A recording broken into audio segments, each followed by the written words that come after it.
Shalom, shalom. Et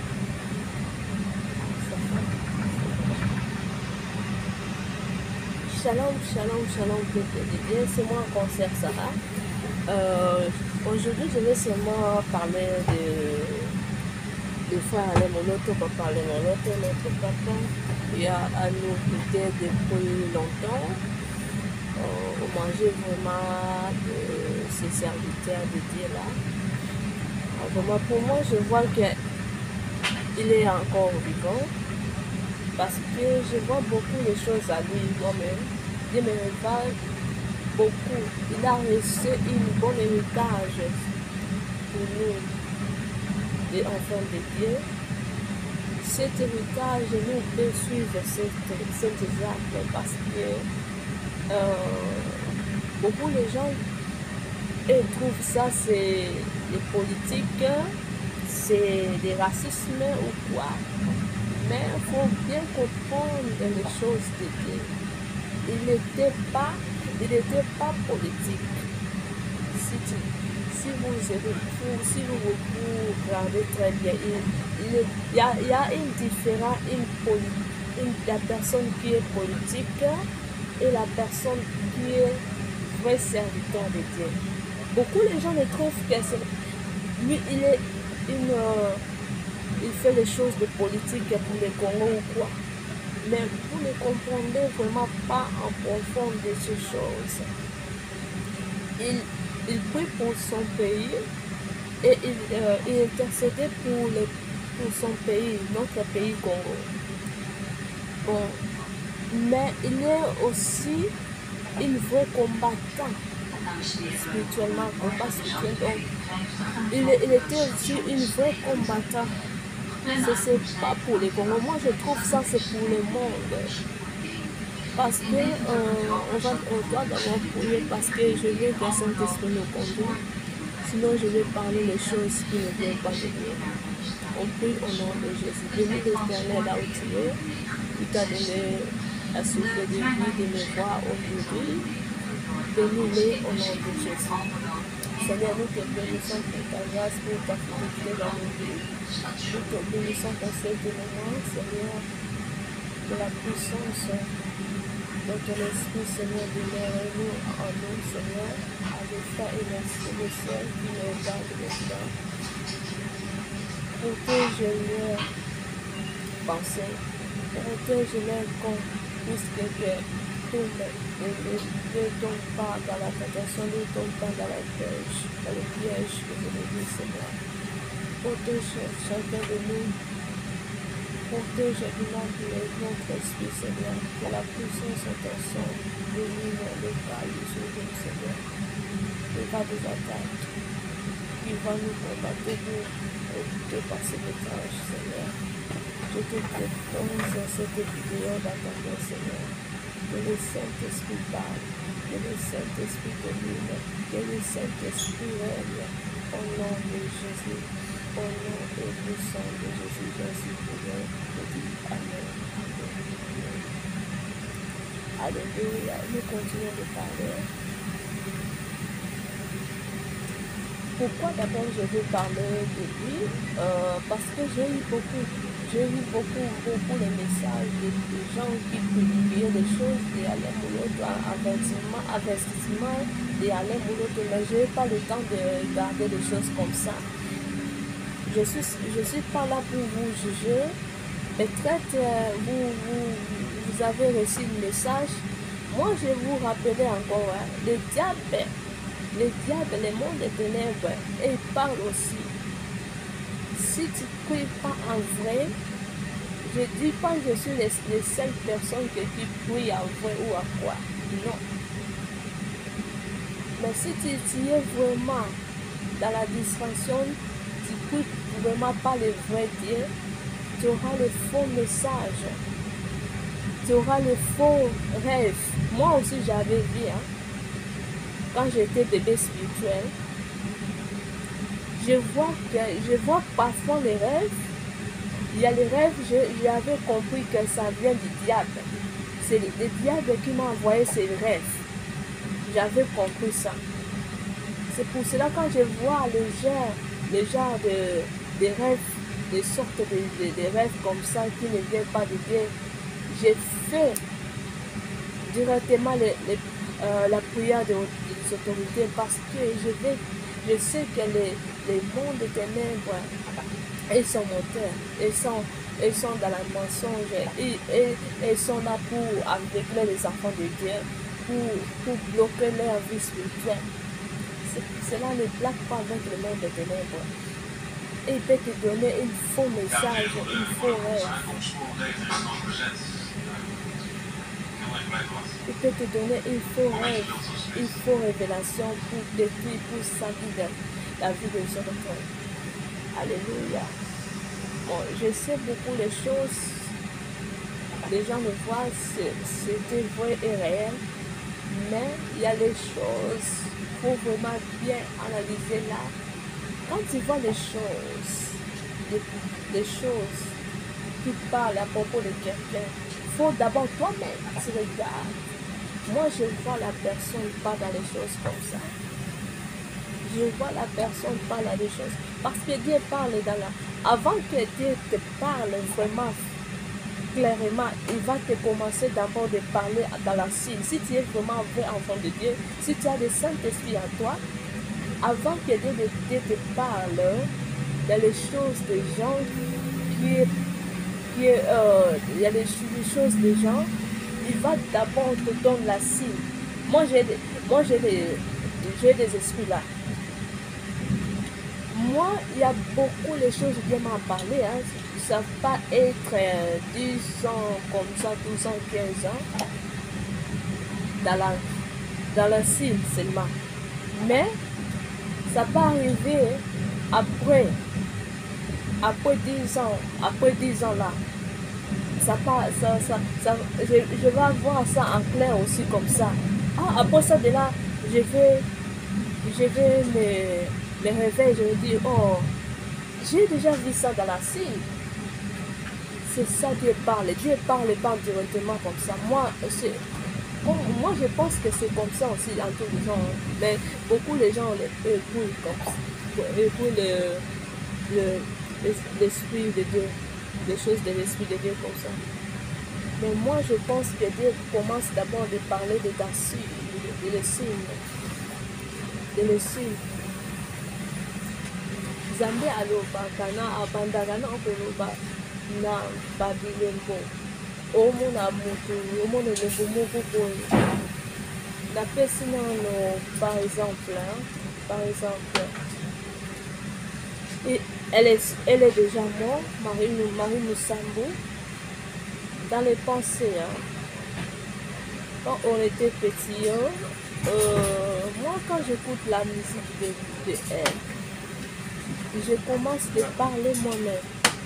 Je dis, cette sœur, elle n'est pas de Dieu. Mais moi-même, je parle aussi dans une autre manière. Elle avait les choses de Dieu à lui, des choses de Dieu à lui, mais elle n'est pas de Dieu, elle a perdu ça. J'avais parlé seulement comme ça. Mais personne a déjà parlé des choses de elle, hein, qu'elle était dans les loges, dans des choses comme ça. Mais moi, avant, j'avais vu seulement comme ça dans mon esprit, seulement comme ça. Je n'avais pas écouté ou je n'avais pas eu une rêve ou révélation, non. Seulement comme ça, je sais que Dieu parle à une autre manière. C'est pour cela, moi, j'ai beaucoup les choses là. Moi, j'ai les choses là, de les voir comme ça. Quand je parle des choses comme ça, et c'est vrai et c'est amen. Et maintenant, ça fait presque 10 ans passés, j'ai vu beaucoup de messages de Marie Moussa. Beaucoup qu'elle était dans les loges. C'est pour cela que j'avais déjà vu. Moi-même, j'avais déjà le signe de parler des choses là. Beaucoup de gens m'ont critiqué des choses là. Pourquoi tu parles du mal à propos des serviteurs de Dieu? J'avais écouté ça. Beaucoup de gens m'ont parlé. Maman m'a beaucoup critiqué de elle. Beaucoup de gens beaucoup de gens m'ont critiqué de elle. toi tu parles des choses, pourquoi tu parles de mal aux gens? Mais elles ne savaient pas de quoi moi je suis et pourquoi j'avais parlé de ça. Moi-même, quand j'avais parlé de ça, à l'autre esprit, je me dis, oh Seigneur, pourquoi tu m'as touché de cœur de parler de ça?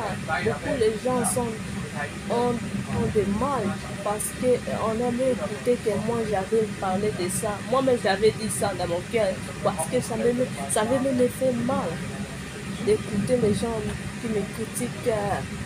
Sarah, tu parles toujours de mal, tu parles de mal. Mais moi-même, j'avais pas compris l'esprit que Dieu m'a mis à moi pour parler comme ça. Mais si on regarde aujourd'hui, j'ai raison. J'ai raison, beaucoup de gens.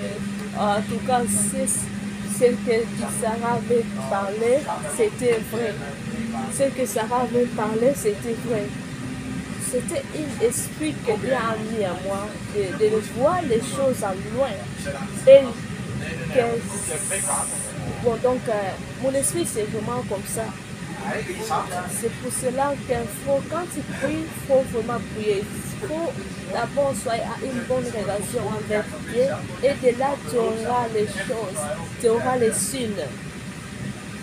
C'est pas pour saluer les gens ou pour parler du mal aux gens, mais pour que les gens ne tombent pas dans les péchés, dans les pièges, pour que l'autre gens ne tombent pas dans l'ignorance. Quand tu ne prononces pas, tu ne parles pas, il y a des gens qui vont tomber dans l'ignorance en cause parce que toi tu as gardé ça dans ton cœur.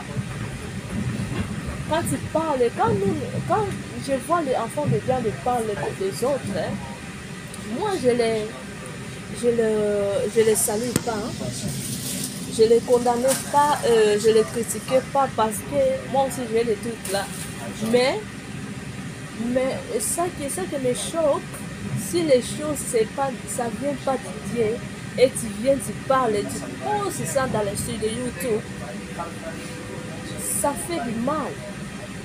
Et la réputation des personnes, ça va être sale. Parce qu'à cause de toi, des petites erreurs que tu avais fait. En tout cas, il faut vraiment faire très attention. Et surtout, j'ai écouté, j'ai vu les titres d'Alain Moloto. Les gens ont pris les messages d'avertissement des frères Alain Moloto. Moi, j'ai seulement vu les titres, mais j'arrive pas de regarder parce que ça va me faire mal. Parce que moi, je le connais, la serviteur de Dieu. Il était vrai, il était avec le Seigneur. C'était une diamant pour nous, hein. Diamant pour nous, hein, frère Alain Moloto. Mais gloire se rendit en Dieu. Il n'est pas avec nous, il est dans le royaume de la paix, dans le royaume de la joie. Là-bas, si la personne est là-bas, hein, la katalo là, ceux qui m'ont dit azan esika ya kembo, akufi akene esika na kembo, tout ça la fête, il faut tout seper là. Pour seper là na yango parce que eza malamu. Eza malamu eloko esalinga esengo yango wana komona mosali na ye aza na esika ya malamu ya kimia malgré congolais alingi ye te, balingi message ya komba te, balingi message ya komba te. Frère ataki tala papa alobelaki makambo ya komba, makambo ebatama na Congo, loge, des occultismes, tout ce qu'il avait dit. C'est vrai. Makambo papa ale moloto tu alobi pona Congo eza ya sorti sikoyo evandi. Mais bato bofo botemela yango bokomi kobimisa barévélation so ya ndenso révélation outi na monde de ténèbres okoyeba wapi. Nana yebisaki bino papa ale moloto eza akota na bisika ya baloge de quoi ye azotelemela baloge alobelaki yango, abimisi yango nyonso, abimisi sorcellerie eza makasi, eza makasi, eza kaka na Congo te, mais na mokili mobimba sorcellerie eza makasi. Mokili oyo eza Satana ye moko avandi na kati ya mokili oyo azorenye. Ntango mwana Nzambe oza na distraction, ntango mwana Nzambe oyambi Nzambe na motema na yo te, yebake yo mpo oza na kati wana, oza na liste ya bato wana, ozosalela ténèbre. Yango wana fo kolongwa na kati na ignorance, fo kolongwa na kati na makambo oyo ezali ya Nzambe te, mpo te okota na bokonzi na ye. Bato toye tozolopela royaume des cieux, mais tozocomprendre te que c'est que ça. Dans le royaume des cieux, on ne trouve pas des sorciers, des épidémiques, des viols, des mensonges. Dans le royaume des cieux, on ne trouve pas des orgueilleux, on ne trouve pas de...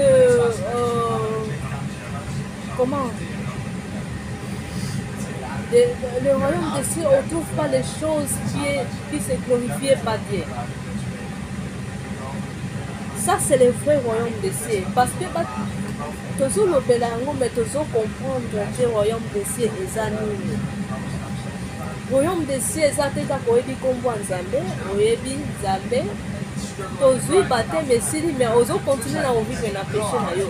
Non, le royaume des cieux est à bongo te. Le royaume des cieux est à mutu azaka ennemi ya masumu.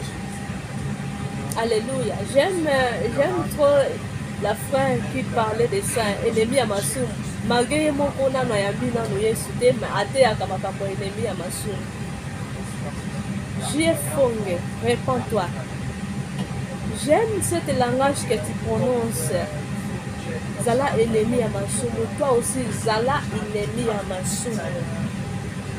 Zala ennemi à Massoum. Ce langage-là, c'est vrai. Ce langage-là, il faut que moi, Nzambe, azala bongo, azala ennemi à masumu. Et de là, au kokota royaume naye. Royaume naye, eza nango gratuit. Eza gratuit. Alléluia. Alléluia, bana Nzambe. Ah oui, nake musika mingi, nalobi nazo parler kaka si ale moloto. Oui. Nazoloba. Mutabio ameni adoration. Mais après c'est pas pour ça pour adorer Nzambe. Je vois beaucoup à lui. Il après c'est pas pour ça pour adorer Nzambe. Et puis muto azalaki menacé mingi na Congo ezaye. Mutu nini yango okuta ale moloto na groupe nini yango wana ya bango ya diaspora. Ye azalaka meme mpona soki azalaki na politique anga aza na groupe na bino ya diaspora mpo bozosenga bambongo ya gouvernement. Ye atikala kolia mbongo ya Kabila te. Aboya yango Kabila alingaka kotisa ye aboya yango. Aboya mbongo ya Kabila. Une fois serviteur de Dieu boyeba yango wana na makambo.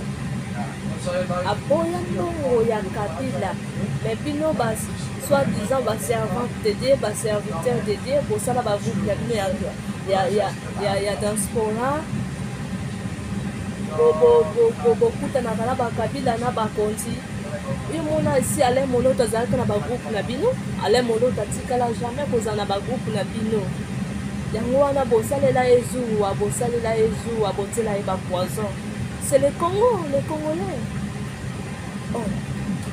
Bino mutu botela eba poison. Bopoisonnant ale moloto plusieurs fois. Ale moloto plusieurs fois. Nzambe pas ndeko prouver bino. Azali toujours na bonne santé, azali toujours na vie ya malamu na Nzambe, akimaki Nzambe te. Malgré ayebi ke azalaki toujours na foi na ye na Nzambe, alobi ke Nzambe akobatela ye akobomba ye, mais Nzambe moko nde apermetaki liwa eke uta na bomoi ya ale moloto. Sinon nga soki nazalaki Nzambe na ye nayebisa Nzambe afwalaki atikala kaka nzambe amonaki elekaki trop c'est trop moto ya bato anyokwami ale moloto abandaki koadore nzambe na drapo ya Congo. Bino nde bokenda kosala baincantation na bino na drapo ya Congo, ye abandaki kobalusa maloba na bino ya malédiction, abandaki kozwa drapo ya Congo azwa koadore nzambe na drapo ya Congo. Nani abundi na Congo lokola ale moloto? Nani abundi na Congo lokola ale moloto? Azati même ngango nde navandaki siku nazoloba boye nga te nga pete moto alingi Congo lokola moto alingaki Congo lokola ye aza te. Me bino nde bolingi message ekota na matoi na bino te, bolingi malobaka ya baloba belebele ya lokumu ya mokili oyo olingaki te. Bosali effort botelie bapoison plusieurs fois bato mosusu baloba 7 8 fois, mais ezalaki plusieurs fois bapoison ekozala même 20 ou 25 fois.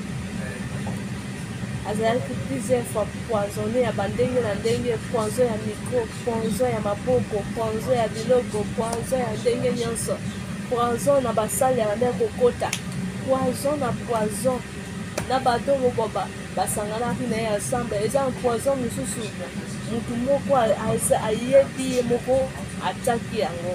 Je ne vais pas parler le nom, ye moko ayebi. Bapoison mosusu bapoisona ye ezalaki nango bato mpe ya mosika te, kaka bato apene parce que batrouvaki eloko ya motu ya kati na ye balingai balekisa ye. Me nzambe nde aboyaki, nzambe nde aboyi yango, nzambe nde moto alingaki te. Mais soki akei po ezalaki mpe nzambe nde moto alingi ye akende, apermete ye akende parce que elekaki mingi, amoni ke bato bazolinga na bango ete ye asali effort mpona kobundela Congo, asali effort, abimisi baseke nyonso tu ya bondoki oyo ebombama na mboka Congo, abimisi baseke nyonso tu ya ndambu evandi na kati ya mokili oyo. Bolanda makambo na ye nyonso tu bamessage nyonso tu eza na si YouTube, boluka yango boomona yango, bobeta yango, bokomona yango, bolanda yango, baprédication na ye mpe bolanda yango. Azolobela misi de combat, adoration, louange, azolobela mingi mpona yango nazemisa bato nyonso oyo boyi na bafond message mpona ye. Efface yango si YouTube na yo, efface yango si internet. Wana eza ya diable, eza message ya diable oyo ti wana, eza message ya diable. Efface yango. Diable azolinga nde bato bayoka message ya combat te, bato bayeba kozala libere na biloko ya bokoko te, ya lozokitisme te, ya sorcellerie te. Diable nde azolinga yango te poto bato bazala na degout ya koyoka bamessage oyo nzambe atiaki na mosakoli na ye ale moloto. Alleluya. Efface yango ndenge ozokanga nde azoloba boye. Soki yo opibia eloko moko boye ke ezoloba ke ale moloto akotaki na bakisukwa, efface yango. Faut comprendre bien langage ya nzambe. To mutu ntango azoloba faut comprendre na langage na ye. Nga na koloba napesa exemple na koloba nazalaki frappé na monde de ténèbres. Nakoloba bongo nazalaki frappé na monde de ténèbres. Ezoloba ebele eloba mpe ere moko ke nazalaki frappé na monde de ténèbres. Ekoloba soki ovandi bien, soki okali bino otali eloba nini eloba mpe ke engolakisa mpe ke to na nde kosalela ténèbre, sikoyo ténèbre nde yaye kofrape nga. Elingi mpe koloba mpe ke bato ya ténèbre bayaki nde kobundisa nga elingi koloba ebele ezolobela négatif ezolobela mpe positif mais sikoyo faut comprendre bien ntango ozomona moto azoloba nazalaki frappe na monde ténèbre ezolobela mpe négatif ezolobela mpe positif mais sikoyo fotala nanu moto yango azoloba aza nani et de là ocomprendre ke eza koto ya positif de là okocomprendre bongo so neti otali moto yango azoloba bongo aza boye eza koto ya négatif donc elingi oloba ke asalelaki ténèbre nde efrappe ye eoloba bongo elingi koloba te ke soki moto alobi azalaki frappe elingi koloba te ke akendaki kosalela ténèbre e akomi azalaki moto ya ténèbre non pour lui nalobi non eza te ye atikala kozala te soki azalaki menacé na bato basoi-disant balobi baza baserviteur de Dieu babundisaki ye epuis na bapagano mpe babundisa ye bachrétien mpe babundisaki ye parce que bato balingi makambo oyo te eyokana balingi makambo oyo batango na misala na bango te bato balingi ka makambo moko boye kaka loyenge toliango mbongo ya gouvernement wana bamona ozango tozwa badiama mais ke makambo oyo ekomema bino na bisika ya kimia na bisika esengo ye esika ye azali bato bolingi yango te bolingi makambo oyo ekomema bino na lifelo bokende kozika kuna bokemona pasi kuna bolingi makambo wana yokanisi l'or et l'argent ekokota moto lola non moi j'aime ce papa j'aime beaucoup soki na nzambe alobi mpenza nani azonga na motu oyo nakoshwazi ye nakoloba azonga parce que adéranger ténèbre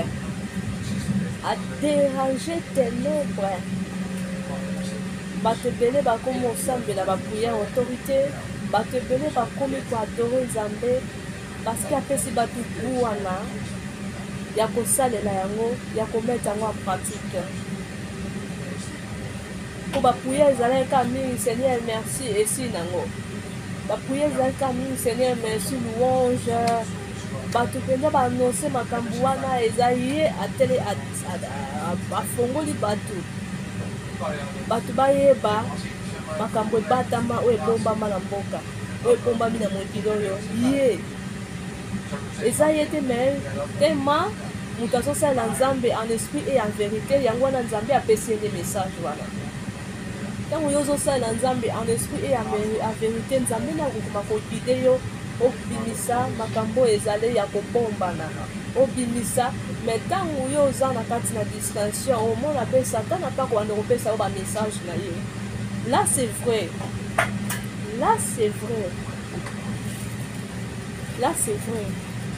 en tout cas vraiment faut vraiment faire très attention si tu as des choses de lui qui parlaient de mal de lui effacez-les tala sikoyo kozela lobi te lelo kozela meme na aire nyonso to ekotukuta yo kozela aire ekolanda te face yango ça c'est du diable des envoûtements bazolinga bakota bato toujours na illustration bobundela mpo na mboka bobundela mpo na Congo bobunda congolais yamba yesu na motema mobimba bunda nzambe akosala na mboka Congo makambo ebele ekosama na mboka na biso Congo alleluya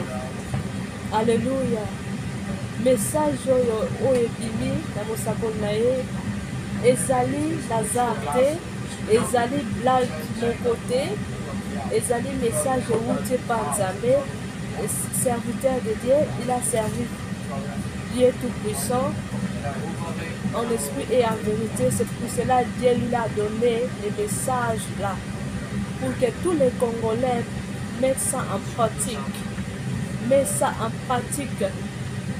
pratiquer ce message. Comment otelema délivrance ya mboka eza na mapoko na biso soki bakovanda evanda kaka soki otelemi te soki otelemi ekosila. Nzambe akorestore Congo, Nzambe aza na plan akorestore Congo. Congo ekozala restore na kombo na Yesu, na kombo na Yesu, na kombo na Yesu ekozala restaurer. Congo est déjà restauré au nom de Jésus. Il y a des richesses là-bas. Il y a les richesses. Nous avons na makambo ezoleka na mokili oyo. Nzambe azobaluka,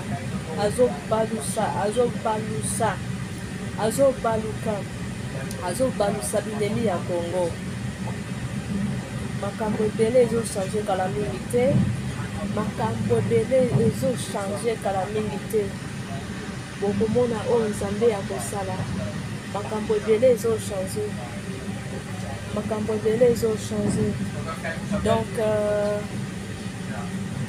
kozala na regard ya mabe te, kozala na pensée ya mabe te. Soki omoni moto apibike biloko ya bongo kotala yango kokita te. Kotala yango te, ça vient du diable. Ça vient du diable, ça vient du diable. Ça vient du diable. Alléluia.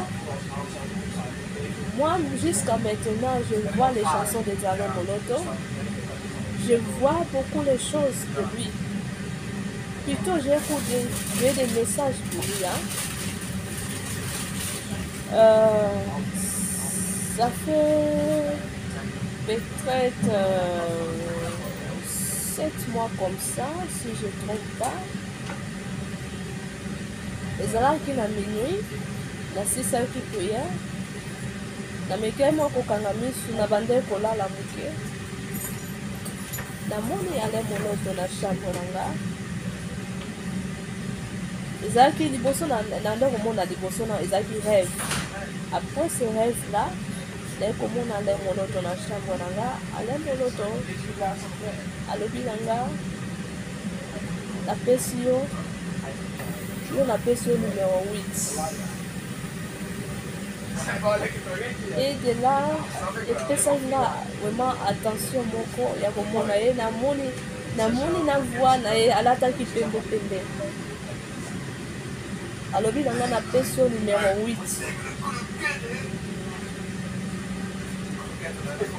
Donc ça me fait vraiment attention vraiment de voir ces choses comme ça parce que nabo moi autant wazalaki nabo moi na tikala vraiment na komona le Moloto en live seulement sur les réseaux sociaux la musique na ye na komona ye pona na kona ye na Seigneur Oko tia kende vraiment na tikata komona ye a live boite kaka boye na ba révélation boye na zomona ye na ba vision boye na zomona ye kaka Seigneur na yebi que un jour tokokuta na ye na paradis toko adorer biso nyonso tout ensemble. Il était vraiment une vraie serviteur de Dieu en tout cas, mais la message du Seigneur en pratique. Chiffre 8, je ne sais pas, bon, quand je vois les alliés, les autres les abisso, Nguya. 8, ces autres les abisso, Nguya. Donc, Nabi que Seigneur a dans la longue, les alliés qui t'a qu'à mon côté, mais Seigneur a qui mange naïe, parce que Alain Molotaza, il est un adorateur. Une grand combattant comme moi aussi. Nana saka na ténèbres de nos grands ennemis. Ennemis juré nanga. Les abat ténèbres. Bata monde de ténèbres. C'est pour cela que Nzaba pesanga imange à les Moloto. Oleye moko ayaye. A pesanga imange à les Moloto. Mange à les Moloto zone de bébé. Koye moko azana nous grand adorateur, asa combattant. Spirituel aza politique te na yebisi bino ale Moloto amuta politique te so azala muta politique anga kota na ba groupe na bino ya diaspora angaki abanda kolia bambongo ba gouvernement na aboyaki yango arefusaki yango atikala même pas kozala na bagroupe na bino azalaki kosala makambo na ye apart kaka na bato azalaki na bango mais bon soki nzambe apermete moto na ye akende akei donc soki omoni message oyo partage yango bisika nyonso surtout na moto oyo azolobala mpo na ye partage yango bisika nyonso là où tu es. Ne cache pas ces messages, c'est très important vraiment. C'est très important pour les autres aussi. Pour combattre, moto yo aza musala nzambe munene, moto yo azalaki musala nzambe munene, nzamba zo pesa nga sous son cœur, nzamba tinga en cœur. Bato bo continuer koyoka ba prédication na ye, bo continuer ko mettre yango en pratique, bo prier mingi mpona mboka, bo prier mingi mpona mboka. Là où tu es, prier mingi mpona mboka. Biloko baloge ya des occultismes ezaka na Congo te mais eza na mokili mobimba. Faut vraiment ko prier surtout mpona mboka na biso, prier là nzamba ko manifester nzamba ko manifester likambo na ye ekosalema au nom de Jésus, au nom de Jésus, au nom de Jésus. Alléluia, alléluia, alléluia. Gloire à Jésus-Christ. Jésus-Christ est puissant, il est le tout puissant, il est le vrai Dieu. Donc on est seulement le Saint Seigneur Jésus-Christ. Il n'y a pas l'autre Dieu, seulement lui. Aimez-le et pratiquez le message. Pratiquez le message. Le message est vrai. Alléluia. Que Dieu vous bénisse tout. Que le bon Dieu vous bénisse. Que la grâce de Dieu soit avec vous. Au nom de Jésus-Christ. Amen, amen, amen.